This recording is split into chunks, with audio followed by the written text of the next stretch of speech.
Kerala assembly election 2026. രാഷ്ട്രീയ പാർട്ടികൾ ചെയ്യേണ്ടത്. Video 6.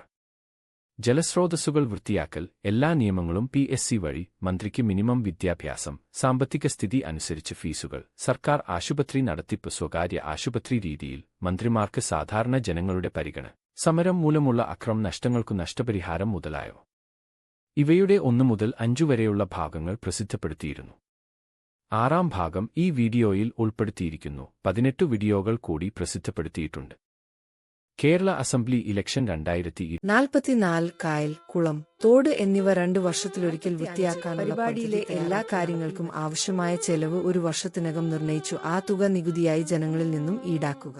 46 personal staff, mission, board, KSRTC സ്ഥാപനങ്ങളിലെ നിയമനങ്ങൾ തുടങ്ങിയവയിൽ PSC വഴിയല്ലാതെ ഉള്ള എല്ലാ നിയമന തസ്തികകളുടെയും ആവശ്യകത പരിഗണിച്ചു ആവശ്യമായ തസ്തികകൾ നിർണയിച്ചു നിയമനം PSC വഴി മാത്രം ആക്കുക.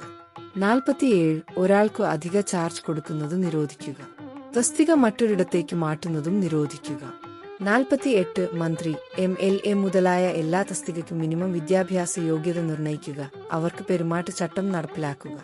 49 നിർദ്ദേശിച്ചിട്ടുള്ള വാഗ്ദാനങ്ങൾ ഏർപ്പെടുത്താൻ ആവശ്യമായ സാമ്പത്തികം കണക്കാക്കി ആ തുക ലഭ്യമാക്കാൻ ഭീമമായ നികുതി വർധന വേണ്ടിവരുമെന്ന് ജനങ്ങളെ അറിയിച്ചു. ആശുപത്രി സൗകര്യങ്ങൾ ഏർപ്പെടുത്താൻ രോഗികളിൽ നിന്നും വാർഷിക സാമ്പത്തിക സർട്ടിഫിക്കറ്റ് അടിസ്ഥാനത്തിൽ ആദായം അനുസരിച്ച് സേവനങ്ങൾക്കും മരുന്നിനും തുക വസൂലാക്കുകയോ ആശുപത്രി നടത്തിപ്പിൽ രാഷ്ട്രീയക്കാർക്കും മന്ത്രിക്കും യാതൊരു കാര്യവും ഇല്ലെങ്കിലും അവിടെ മെച്ചപ്പെട്ട സൗകര്യങ്ങൾ ഉള്ളതിനാൽ തങ്ങളും അവിടെ പോകുന്നു എന്ന് മന്ത്രിമാരും രാഷ്ട്രീയക്കാരും പറയുന്നതിനാൽ സർക്കാർ ആശുപത്രി നടത്തിപ്പ് ഡോക്ടർമാരെയും ആസ്പത്രി ജീവനക്കാരെയും ഏൽപ്പിച്ചു. HMC നിർത്തലാക്കുക. 51 വിമാനത്താവളത്തിലും മറ്റെല്ലാ സ്ഥലങ്ങളിലും സാധാരണ ജനങ്ങൾ നേരിടുന്ന എല്ലാ പരിശോധനകളും മന്ത്രിമാർക്കും MLA മാർക്കും രാഷ്ട്രീയക്കാർക്കും ബാധകമാക്കുക.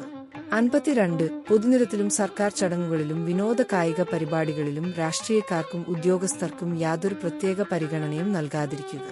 53 സർക്കാർ സ്ഥാപനങ്ങളിലും നിരത്തുകളിലും സാധാരണയുള്ള സെക്യൂരിറ്റിയേക്കാൾ കൂടുതൽ സെക്യൂരിറ്റി ഒരു സമര ആഹ്വാനം പ്രമാണിച്ചും നൽകാതിരിക്കുക.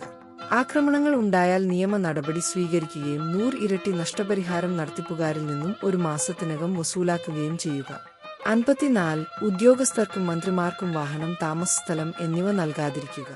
അവർക്ക് സർക്കാർ ഉദ്യോഗസ്ഥർക്കുള്ള വീട്ടുവാടക, ബസ് ചാർജ്, ഓട്ടോ റേറ്റ് ഉള്ള ദിവസങ്ങളിൽ മുൻകാല സമരവുമായി ബന്ധപ്പെട്ടുള്ള അക്രമപ്രവർത്തനങ്ങളിൽ പ്രതിയാക്കപ്പെട്ടിട്ടുള്ളവർ സ്വമേധയാ ജയിലിൽ ഹാജരാവാനും ലിസ്റ്റിൽ ഉള്ളവരെ പോലീസ് ജയിലിൽ കൊണ്ടുവരാനും നിയമം കൊണ്ടുവരിക.